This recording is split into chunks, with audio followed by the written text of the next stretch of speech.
wonderful to meet you. Thank you so much for taking a minute out today. I appreciate it. Yeah, no worries. So let's begin our journey with this question.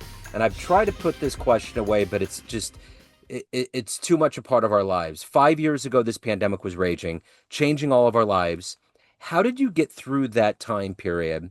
And how has it influenced the way that you live life today? Wow, that is a deep question. I got through the pandemic with a lot of fear, to be honest. Yeah. I was one of those bunker people that was just like, I'm gonna avoid as much contact with other human beings as possible and minimize any exposures and be super safe. I was, spraying down my groceries. I was that person. And I remember looking back at that experience and thinking that I don't necessarily regret being cautious, but the amount of fear that I had on a daily basis, I wish that I could have just tried to accept what was going on and accept what I could change and what I could not. Um, and so I think that that has honestly taught me that fear isn't helpful unless you can use it for something. If you can use it for something productive, then it can be worthwhile. But a lot of the time, it's just getting in the way of you thinking clearly, it's getting in the way of you proceeding with goals. So I've tried since then to not let fear take over and just accept that there's always going to be some elements of life that are out of control or not something that I can directly control.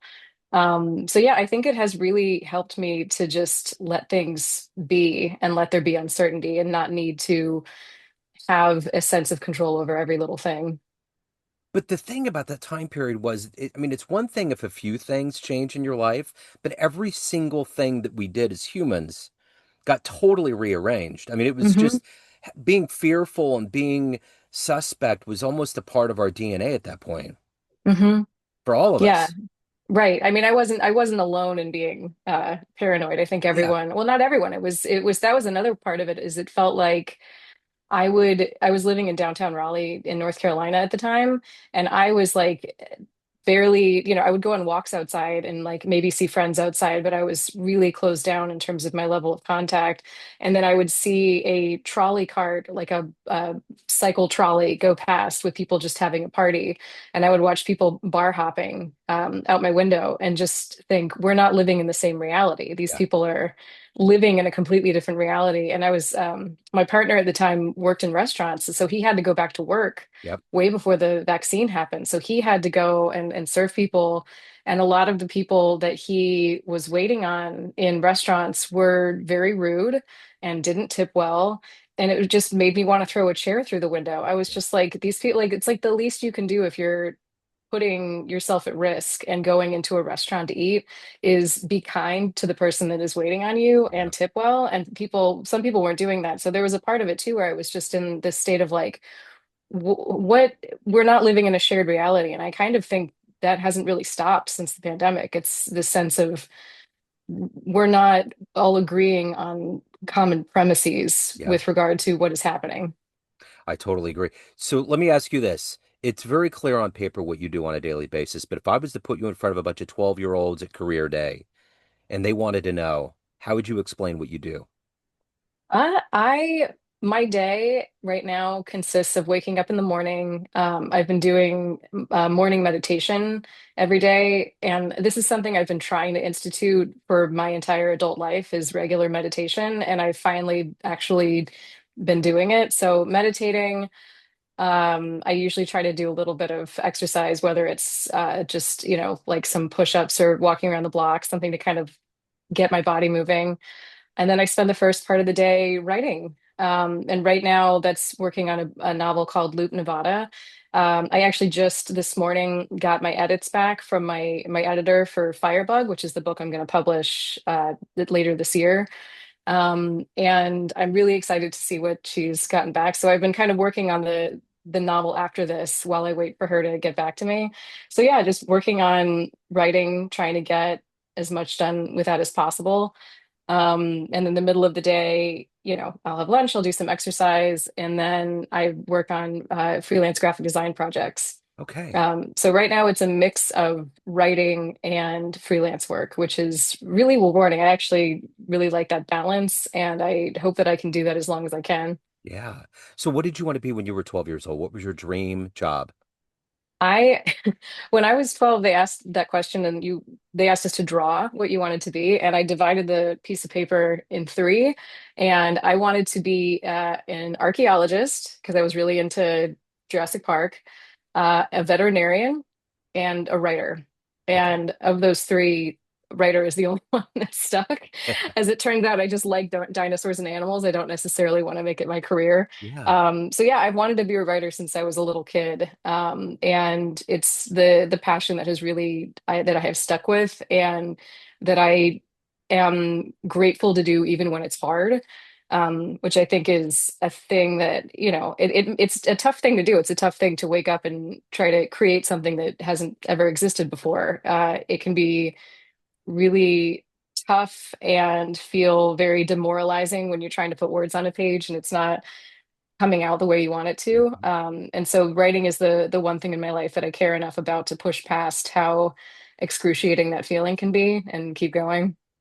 What was the first book when you were a kid that you loved that made you want to read or eventually become a writer? I feel like the first book that I really connected to, that I can remember connecting to in a really passionate way, was Watership Down. I've probably read that more than any other book, just because I kept going back because it's just such an incredible story.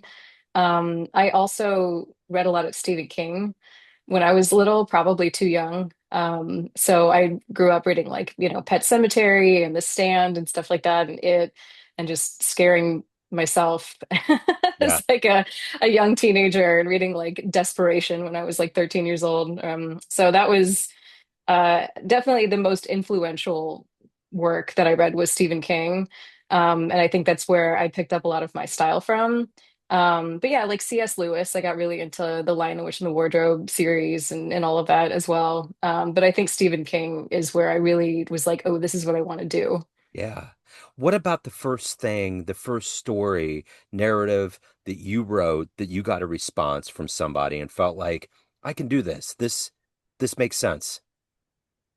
Man, I feel like I didn't really get there until my 20s. I think that I was just kind of trying to find my voice, trying to figure out what kind of stories I wanted to write. And I wrote a book that I self-published and really pretty much just had like friends and family read, called Author Asbury. And that was the first time that I had people really encouraging me and being like, this is good. Like you should keep doing this. This is something, and there's so many issues with the story. If I were ever to go back and re-release it, I would want to do like a whole overhaul. And I'm trying to just not go back. I'm trying to move forward. But that felt good to have people whose opinions I respect, that are readers, reading that book and be like, this is actually good. You should keep doing this. And that was a really good feeling. Take me back to where you were born and raised. What were the seeds of kind of adventure and curiosity and writing that eventually were planted, that harvested into who you are today? So I moved around a lot as a kid. Before I was 10 years old, I was born in Delaware, moved to Germany for a few years, lived in New Jersey, lived in Pennsylvania, and then when I was 10, we moved down to North Carolina, where I spent the rest of my upbringing. Yeah. So we were constantly on the move. Just, for my dad's work just kind of kept moving him to different places. And I think that instilled a sense of, like, not necessarily needing to hold on to anything that is, quote unquote permanent. This idea that like everything's always changing and nothing is guaranteed. We're always shifting environments. And I do think that instilled a sense of adventure in me. And in addition to that, my parents loved travel, especially my dad was always traveling for work. He passed away a few years ago, and when we were going through his belongings, we found so many different kinds of currency that he had kept from his travels. And at one point, my brother was organizing them into piles, and we asked him, how many different kinds of currency are you even looking at? And he's like, at least like 15. And this isn't even the full collection. So my dad just traveled all over and was always, sending us, sharing pictures with us from like a safari in Africa and like telling us about Russia or China or something. We have a half joke in our family that he was actually a spy. So he just traveled everywhere. We're like, yeah, sure, you're a salesperson. Uh-huh. But yeah, so I just grew up seeing all of that and feeling really inspired by it and really drawn to new experiences and different points of view. And I think that that was a big influence on me as a person today. So who's been a hero? Who's been an inspirational force that's allowed you to become who you are? I would say both of my parents. Yeah. They are really incredible human beings. My dad, like I mentioned, was, traveled all over.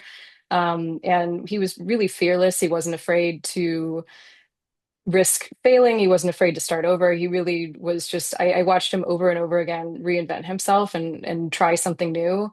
And my mom has been this driving force our whole lives too. She just always was trying to find a way to either educate people, she's a teacher, or to help people.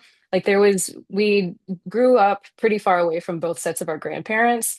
And so my mom, because we couldn't see our grandparents but a couple times a year, she actually adopted a grandmother in a nursing home. She like went and found this woman who didn't have anyone visiting her, and she arranged with the nursing home. She's like, is there anyone who you think would basically like to have like adopted grandkids? And we would go visit her all the time, and just she was like this adopted grandmother. And so my mom just was constantly doing things like that. She was constantly teaching us how to show up for people and teaching us like you can kind of go outside of you can think outside the box in terms of how to show up for the people in your life. And yeah, I watched her do stuff like that over and over again, and it really was cool to to both see that something like that was possible and absorb the lesson of when you have the ability to help people, it's important that you do that.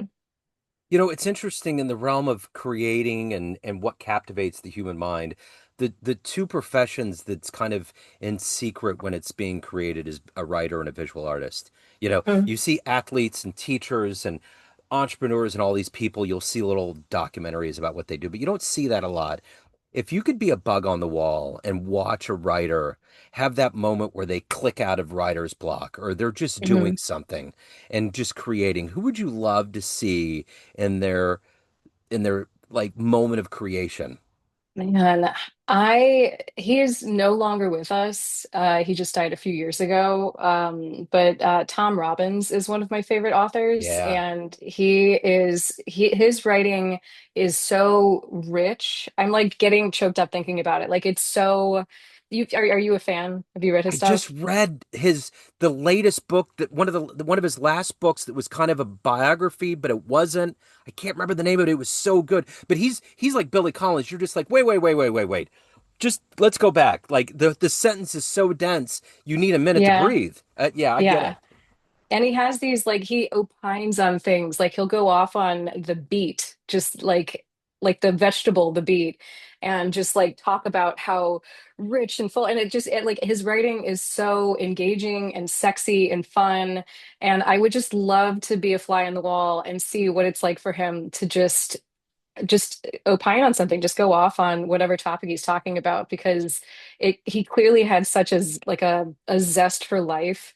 And I just like I when I like reading his work feels like sinking your teeth into like a juicy peach. It's just there's something so satisfying about it. And I like gosh, there's so many books of his I could recommend. My favorite book of all time is Still Life with Woodpecker. Okay. Um, and like it's just I would love to have been witness to him coming up with that, because it's my favorite love story. It's just a really excellent story. I just pulled up because I was kind of putting biography in, and that came up with the camel pack on the front. I'll need to Mhm. read that one. I can't remember. There was another one, but it was a little bit like it was his swan song, but he kept telling people in interviews, "This isn't me." But it went Mhm. through. Maybe it was that. It went through his life and how he fell in love. Anyway, I'll have to revisit that. But yeah, he's amazing. So let me ask you this. What is it that motivates you to get up every day to create? You know, there's something about it. There's a motor inside of you. What feeds that? This sense that nothing is guaranteed. We are not guaranteed tomorrow. We're not guaranteed our next breath. Everything is precious. And I think that that is a huge driving force behind me getting up and trying my best to, doing my best every day, whatever that looks like. And I feel very fortunate in that I know that what I am supposed to do with my life is this. And I've posted a few things about this where I'll put quotes to song, and the sentiment behind a number of the quotes that I have set to music is basically that it's not even your responsibility to be any better than anyone else. It's your responsibility to be the best version of yourself, because that has never existed before and it's never going to exist again. It's just this one blip of consciousness and a sea of nothingness that you get to have as an individual. And I feel really grateful that I know that this is what I'm supposed to be doing with it. And I want to make that light burn as brightly as I can while I have time to do it. So it was Tibetan peach pie is what it was, Mm. which was just I think I'm trying to remember if I've read that one or not, and I can't remember if that's one that I've read. I think I yeah. have. Yeah, it was fascinating, and it was just like, wow, he's like opening up the door to his soul, and but it was just it's him. It's just how he wrote and what he did. Hmm. Um, so let me ask you this: if you had a dream tonight, ran into that 18-year-old version of you getting ready to tear out into the world, and you could give Hmm. that young version of you a piece of advice based on this life you've lived, the wisdom you've gained, what advice would you impart on that young version of you? I think I would try as much as possible to let her know that everything is going to happen in its own time, and to not try to be everything all at once, and to let things unfold in whatever way they're going to. I think I 18, I felt very hopeful because I was headed off to college. I had a lot of dreams and I was, didn't even really know what I wanted to do for a living, but I knew I wanted to do something creative. And I knew I wanted to be a writer, but I knew I was like, I might need to get a degree that isn't that so I can support myself while I do writing. I think it was when I was 22 and I left college. That was when the bottom dropped out, because I'd spent my entire life getting good grades. I was the salutatorian at my high school. I got like a 3.9 in college. I just kept succeeding and succeeding. And then I got out into the workforce and had the very rude awakening of finding out that no one cares. Nobody cares that my GPA is good. Nobody cares that I got good grades and tried hard in school. I had no experience. I didn't even really know what I wanted to do. And I was interviewing at job after job and getting rejected. And it was a dark winter of the soul for me. It was just like, oh no, I'm not getting an A at being an adult. And I was crushed. I was truly like, I I thought I was gonna just take the world by storm, Yeah. and I can't even get a job at like wherever I'm interviewing. Like nothing is coming through. And I had to learn the lesson of just like it's not gonna happen overnight. You have to really try to accept, again, like accept where you're at, accept what you can control, and accept what is just going to be fate unfolding. And the beautiful thing about what's happened since then is my life completely has not gone according to plan. I had an idea of what I wanted my life to be, and over again, it has been overturned and changed into something new. But the beautiful part is the things that I have now, I wouldn't even have known to ask for Yeah. when I was that age. I wouldn't have even known it was a possibility. So my life unfolded in a way that I could not have predicted. And I learned that lesson since then. And I try to apply that same lesson to me now. And like all of the things that I am working towards that I think I want when I'm not getting them, it's like the same thing's happening. There's something meant for me that I can't even predict. And I have to just keep making the next right choice and know that the it's like a pronoia. Have you heard the term pronoia? Uh-huh. Yeah. The universe is conspiring with you. Yeah. Yeah. It's kind of that. I'm kind of just like if I allow things to unfold and keep trying to make the next right choice, that I will feel that happening. Well, and the thing about youth is you don't realize that sometimes you just have to be alive long enough and have that thirst to evolve and to, no matter what, get into situations that you may not think is okay, because that's the weird thing about ideology versus reality. Like being a writer, like you have this Mhm. idea of what writing is like, Hemingway, with an orange in his mouth, typing away, looking at the ocean with his cat, legions of cats probably around him. And then there's this reality of what it is. And that's why I asked the question, if you could be behind somebody and watch what they're doing, there's Hmm. just this kind of ideological notion of what we want to do in our given Hmm. profession and what it actually is, because it's vastly different. Right, right. I actually just I'm reading a book on it's called Stolen Focus, and it's on how the internet and just modern culture has really stripped us of our attention span and our ability Mhm. to focus. And one of them was a writer talking about how it was really hard for him to sit and write because he would just like it's hard to do it, and he would have a thought of, "Ooh, I should respond to that email," and then he disengages and goes and writes an email or something. And I was like, "Oh, it's so relatable, and it's so like refreshing to hear that I'm not the only one that I have to." Really some days especially I have to slog through writing 1,000 words and I'm very distractible and I have to keep coming back of like, nope, you got to keep putting words on a page, you're not done yet. Yeah. And I would love to be that writer at a typewriter, just having it be in a flow state just with my, my cocktail or whatever. And it's just absolutely not reality. The reality for me at least is a lot more painful and difficult, but then the result is still very satisfying to have a finished book at the end of that. I used to have a Wurlitzer in my apartment. I was on the third floor, and it was that trying to get into that unabated land of like just doing that. And I had a table, and I would type on it. And there used to be a guy down below that had a broom that would just pound on the ceiling, like, it's too loud. What are you doing up there? It's like, I'm not playing a horn. I'm not a, I'm, and but it was too much. But I think about when I was in Italy and I would see things like the Pantheon, or I would see these monuments, or I would see these just the way Da Vinci created things. It was just reveling, even at that point, that was in like the early 2000s and the 90s, like how many distractions we have between Mhm, cell phones and the internets and conspiracy theories. And now it's social media, which wasn't even happening then. And it's like when I think about all of these people in the early days that just had pure thought, not that they didn't have problems and adversities and things like that, but it was just kind of this absence of all of this noise, this mhm. absolute cacophony, especially now in our modern day and era, of just noise everywhere. And to like reduce that and have pure human thought, it makes me realize that ingenuity didn't come from aliens. It just came from uninhibited human beings that had the time to focus on the right things. Yeah, yeah. And it's not our imagination. We truly are, our attention spans are under siege. Hmm. So it is not just an individual issue. It is like a societal issue that it's very hard to focus and to create space to have unmitigated creativity. So I feel like that it's one of my biggest one of the most important journeys that I'm on right now is to keep at least returning to the intention of having that stillness and having mindfulness. And I'm giving myself all sorts of grace to be bad at it because the intention itself feels like a good purpose to have in the meantime. I've wondered a lot in this modern day and era why meditation has become such a big thing.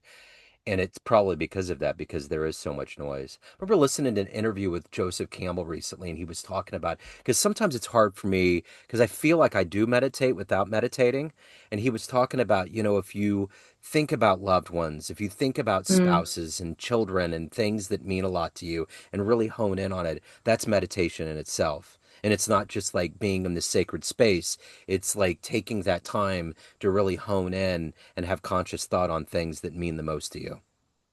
Yeah, I mean, it sounds kind of what you're talking about is gratitude, Yeah. like focusing on having a gratitude mentality. I think that is really important to not just think through the things that you have to do in your day or not ruminate on the things that are troubling you, but like have a sense of gratitude for everything from the people in your life to something as simple as like, I'm grateful for the air that I'm breathing. I'm grateful that I have, I have water, I have food, just you can get the days where it feels like everything is awful, you can get down to the basics of the things that you're grateful for. And I think that that is a really important practice as well. So having that adventurous kind of nomadic spirit in you, what is one of the most magical, wonderfully unexpected places you visited on the planet? The first thing that popped to mind was I just went on a road trip with a good friend of mine, and we road trip from North Carolina to Colorado over several days. And the whole time he was telling me we're going to spend a night near the Great Sand Dunes in Colorado. And I was on purpose not looking anything about this up because I was like, I just want to, I'll see it when we get there. And in Colorado, in this huge valley between two mountain ranges, there's this basically a thing has happened over tens of thousands of years where sand has blown over one mountain range and settled at the base of another mountain range. And it's been happening enough that there are, I forget how high they are. I want to say like 700 feet or 1700 feet or something. It's this crazy visual thing where there's these rolling, crazy huge sand dunes just in the middle of Colorado. It looks like someone CGI'd a like something from Arrakis, like a desert planet, into this valley in Colorado. And we got to camp right at the base of it. So we're just like looking, it's just us and then these crazy sand dunes. And then in the morning we went and walked up one, and it was one of the most surreal experiences of my life because we were completely alone, like not another human being in sight on this entire expanse of a sand dune. And it was actually very hard to walk up. Like, I mean, imagine walking up like Yeah. a shifting sand dunes. It was like little tiny avalanches happening, but we managed to get up to the peak of a few of them and just sat there and just had this experience of being alone in this surreal environment. And that was the highlight of that road trip for sure. Because I mean, I think usually when you go and see something that's like this, a famous wonder of the world, there's crowds. Yeah. There's a whole lot of people there. It's not the Instagram thing where it's like, look, I'm alone. There's like hundreds of people. Yeah. And so getting to actually experience something that felt really ethereal and cool alone was felt like a really special experience. Almost sounds like Tatooine, like a Jawa was going to come out of the sand, right? Yes, and we were even making jokes about like walking single file in the dust, and like I did the Arrakis sand dance that you have to do like the irregular foot movements for Yeah. the Yeah. worms. We were having such a blast. At one point we noticed that there were animal tracks. Well, my best guess was coyote based on the scat that we found. And we were like, we should follow these tracks because this coyote is going to know the best way to get up and over the dune. Because Yeah. there were like multiple different ways you could go. And I'm like, he's not going to go the hard way. He's going to go the most, Uh-huh. advantageous way. So we were able to follow the tracks. We had such a fun time. It was great. That's cool. So, of everything that you've done with your life and in your life and evolved to, what are you the proudest of? Man, that's a tough one. I'm going to think on that for just a second. Yeah. I want to answer this honestly.